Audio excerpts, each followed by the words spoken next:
Неколку стотици српски полицајци и специјалци со кучиња трагачи се во потрага по 12-годишната Моника Каримановиќ, која најверојатно е грабната од страна на Нинослав Јовановиќ, познат како Малчанскиот бербер. Девојчето исчезнало во петокот на 20 декември, а последен пат било видено во утринските часови кога тргнало во училиште. Српските медиуми пренесуваат дека Јовановиќ прекарот го добил поради неговиот морничав фетиш, да ги подстрижува своите жртви пред да ги силува, зашто и тој самиот пред суд изјавил дека тоа го возбудува. Тој пред 25 години силувал жена и девојче, а кога во 2005 година бил пуштен условна слобода, нападнал девојче од 12 години.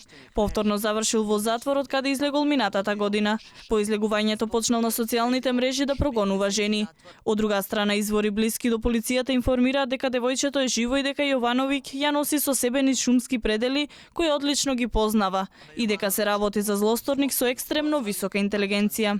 Од почетокот кога мајката го пријави незиното исчезнување, ова е исклучителен приоритет и ангажиравме 300 полицајци, хеликоптерски единици, кучиња трагачи, ги користиме сите мерки за пронаоѓање на малата Моника. Се огласи мајката на Моника, која со солзи преку медиумите се обрати до грабнувачот, молејќи го да ја врати Моника. Ако тој човек има душа, нека си рече во себе, многу го измачував детето, многу го малтретирав. Сакам тој да разбере дека детето е немоќно.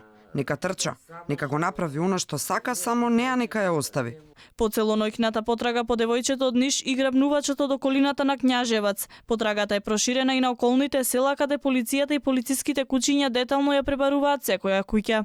До сега се најдени училишниот ранец на девојчето и јакна која му припаѓа на Јовановиќ, а во една од претресените куќи најдена е коса за која полицијата верува дека е на Моника.